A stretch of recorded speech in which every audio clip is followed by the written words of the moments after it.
Okay, Mad Max, I'm back. Just a few minutes later.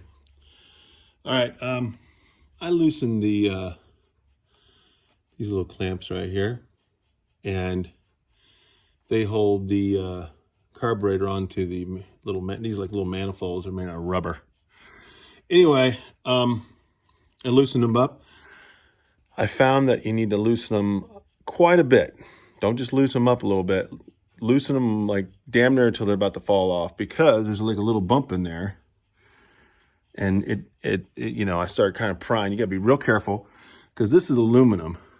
All this is aluminum. And it is very susceptible to breakage. And, like on a 100-degree day, which has been every freaking day when I'm working on my cars, this rubber would be nice and soft. But this old rubber is hard as a rock, because it's kind of a nice, cool day. And of course, when I'm trying to fix the motorcycle, the little rubbers are hard as a rock instead of nice and soft. So I'd be real careful taking that off when you gently pry that off. And I haven't taken it off yet. This is the first time I've ever taken it off. There it is, kind of coming off, see?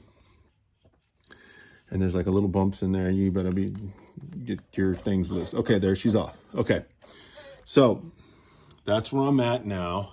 Got those off. Just kind of wanted to make this little video. I know you guys aren't stupid, but it's always good to have a little safety tip. Because you're getting, you're working along, you're having a good time.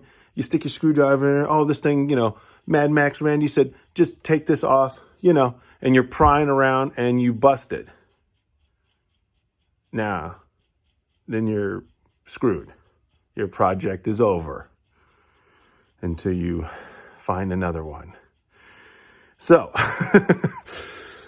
that's my little safety tip. Not thinking anybody's idiot or anything, but this is aluminum, and you should be really, really careful. So now I'm gonna go ahead and take these out. Looks like they just come right out. The little cables came right off here, upper and lower. What you do is you just unloosen this one and then pull it forward, and take this cable out of the holder, and this little end just comes right out. And then the bottom, you just back off the throttle here, and it'll just pop right out. So that's all I've done, and I just want to give you a little safety tip. Okay, see you in a minute.